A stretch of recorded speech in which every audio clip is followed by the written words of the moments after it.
पंचतंत्र की कहानियाँ। कर्म बड़ा या भाग्य। एक नगर में एक बहुत कुशल कारीगर रहता था। उसका नाम सोमलिक था।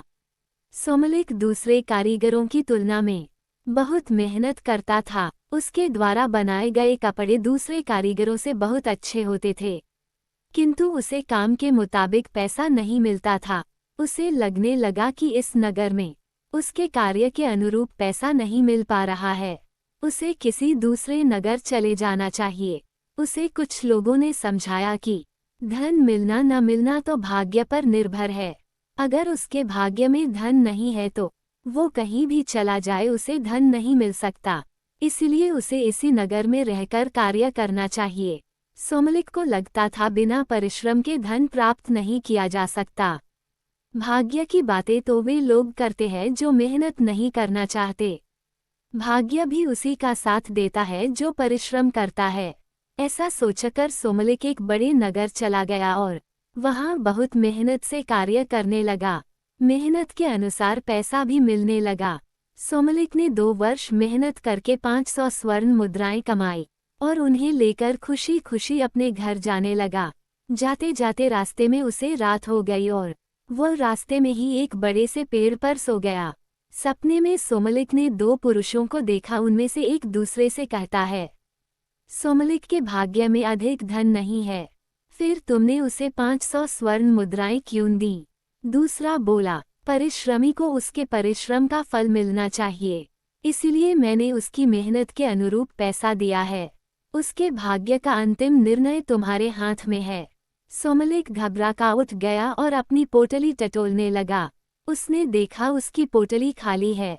ये देख वो बहुत दुखी हुआ और सोचने लगा, अब किस मुंह से घर जाऊंगा।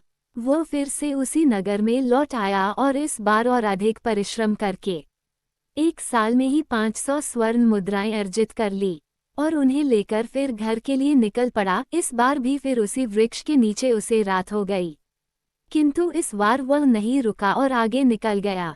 रास्ते में उसे फिर वही दोनों पुरुष दिखलाई दिए। सोमलिक छुपकर उनकी बातें सुनने लगा।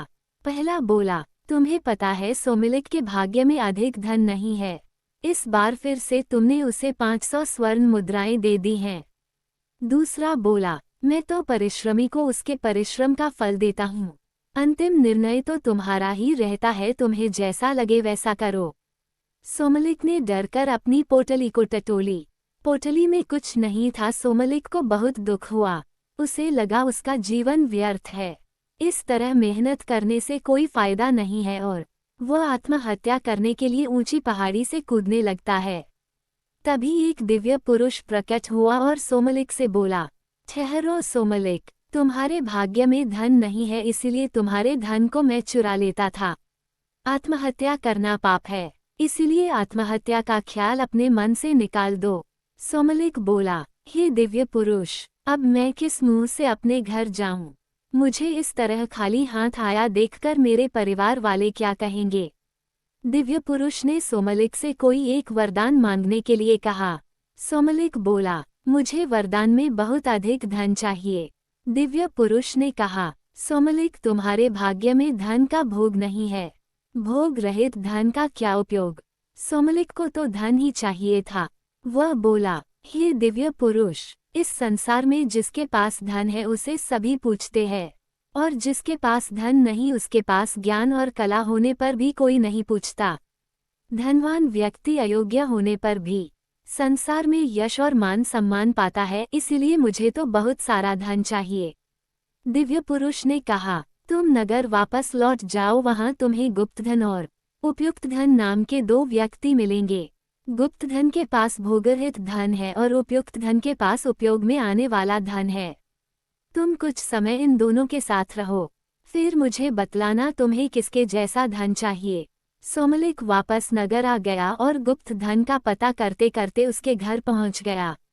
गुप्त धन ने सोमलिक को घर से भगाने का प्रयास किया, किंतु वह तिरस्कृत होने के बाद भी गुप्त धन के घर में रुक गया। गुप्तधन ने रात्रि में थोड़ा बहुत खाना उसे भी दे दिया, जिसे खाकर वह सो गया। सुबह सोमलिक ने देखा कि गुप्तधन बीमार हो गया और बीमारी के कारण उसने 1 दिन खाना नहीं खाया। सोमलिक वहां से निकलकर उपयुक्त धन के घर का पता पूछता हुआ उसके घर पहुंच गया। घर में मेहमान आया देखकर उपयुक्त धन ने उसका स्वागत किया और रात को अच्छे अच्छे पकवान खिलाए और सोने के लिए अच्छा बिस्तर दिया। सुबह सोमलिक को पता लगा कि उपयुक्त धन ने साहूकार से कुछ ऋण लिया था।